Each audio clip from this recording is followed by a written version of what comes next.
kukuha po ako ng isang volunteer na kukunan po natin ng blood sample. Sino po ang hindi pa nakakainom ng Alive ever since? Yung Alive, yung hindi pa nakakainom. Okay? Dami. Dami pa, no? Sino naman doon sa mga nagsasangabay, yung naka 1 hour ago nang kumain ng lunch? Anong oras kayo kumain? Si medyo matagal na kong kaninang kumain. Kasi po, pakakainin ko kayo. Ayan, pakakainin ko kayo. Kaya lang isa lang. Isa lang mo yung pakakainin natin. Libre po yun, walang bayad. At isa pa, maganda doon, nakalibre kayo ng live blood analysis. Alam po ninyo ang live blood analysis, nakikita po ninyo dito yung talagang itsura agad ng dugo ninyo. Gusto ko pong patunayan sa inyo, gusto ko pong patunayan sa inyo na lahat po na nagiging sakit natin nanggagaling sa pagkain natin. Naniniwala kayo? Sangayon po kayo sa sinabi ko? Bukod sa mga bacteria, mga viruses, karamihan po ng sakit natin dahil sa ating kinakain. At yun ang gusto kong patunayan ngayong araw na to at malaki po ang may tutulong sa inyo ng Alive. Kaya po itong akin lang nire-recommend na food supplement. Okay. So, ang gagawin po natin, doon sa kung sino man yung volunteer natin, pakakainin ko siya ng mga pagkain na malimit natin kinakain. And then after 1 hour, kukunan ko po siya ng blood sample. Okay? Pakikita ko sa inyo ano itsura ng dugo niya after 1 hour. Tapos po, ipagpapatuloy ko yung aking lecture hanggang sa matapos. At the end of my lecture, bago pala na ipakita ko pa yung blood sample, bibigyan ko po siya ng Alive. Painumin po natin ng Alive. At the end of my lecture, tingnan natin yung kanya uling blood sample na makatapos ng minom ng Alive. And let's see what's the difference. Tingnan natin. Interesting? Okay. So, sino po ang gusto kong maging volunteer, yung hindi pa ho nakakainom ng Alive at nakakain na mga 1 or 2 hours ago. Sino pipili? Sino? Kaya na lang. At bibigyan po natin na ito yung mga ipapakain po natin na malimit natin kinakain. Bagong bili po ito, sponsored by Sir Arnel Limpin. Siya po ang bumili nito. Ayan. Bibigyan po natin ng pampasira ng bato. Okay. Bibigyan po natin ng pampataas ng kolesterol. Ayan. Ayan. At saka, French fries. Bibigyan natin ng French fries. Sino mahilig sa French fries? Taas ang kamay. Ayan. Ako, ang dami ko na magiging pasyente. Okay. Sige, mamaya ko sasabihin ano ang makukuha ninyo sa French fries.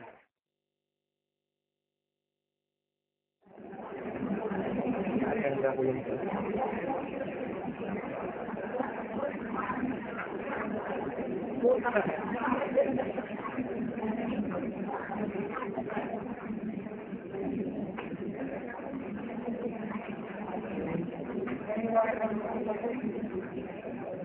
wala.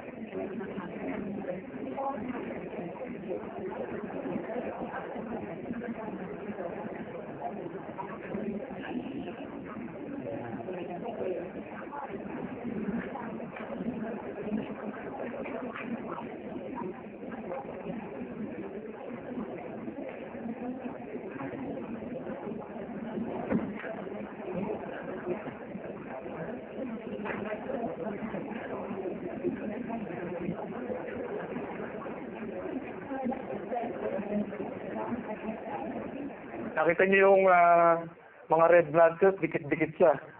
Dikit-dikit. Ayun. So wala kayong makitang hiwalay na red. Ito po, hindi. Ano po yan? Doon lang po yan sa lente nung microscope. Hindi niya pagka ginalaw ko, hindi siya tama. So yun po, dumi lang po doon sa lente. Yun, doon pa rin siya. So yan po yung tinatawag nating Rouleau formation na the red blood cells tend to be sticky, masyadong madidikit sila. Kasi acid na acid.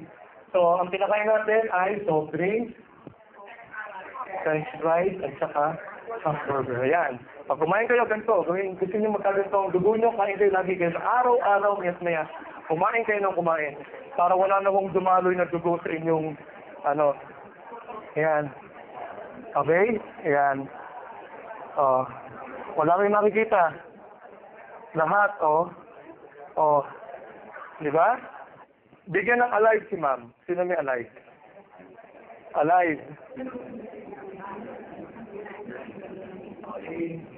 Yun. Diba? Sabihin yung tubig. Ayan.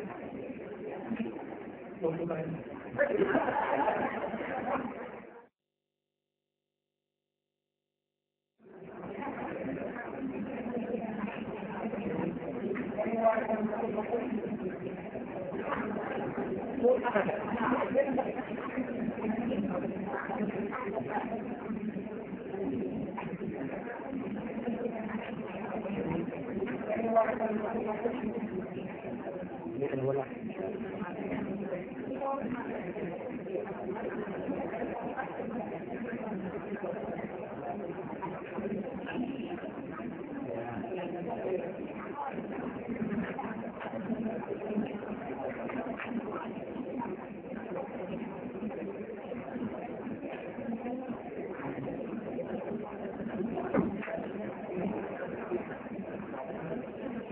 Kaya, nahiwalay na po siya. See? Kaya, kita niyo, buhay na buhay ang mga red blood cells niya. Hiwa-hiwalay na po at malulusog na, masisigla na sila, gumagalaw, nasuswim na po sila doon sa plasma ng pasyente. Kita po ninyo, yan, ganyan dapat ang red blood cells nyo. Hindi na nyo na makita ang pulang-pula kasi po, gawa ng LCD natin, yung resolution.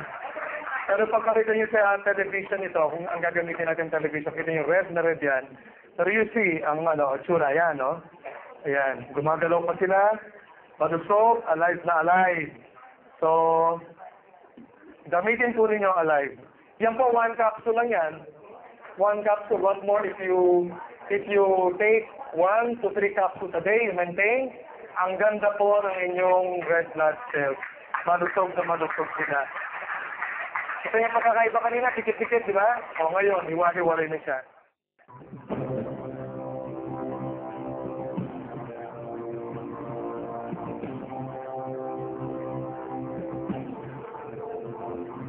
AIM Global, keeping dreams alive.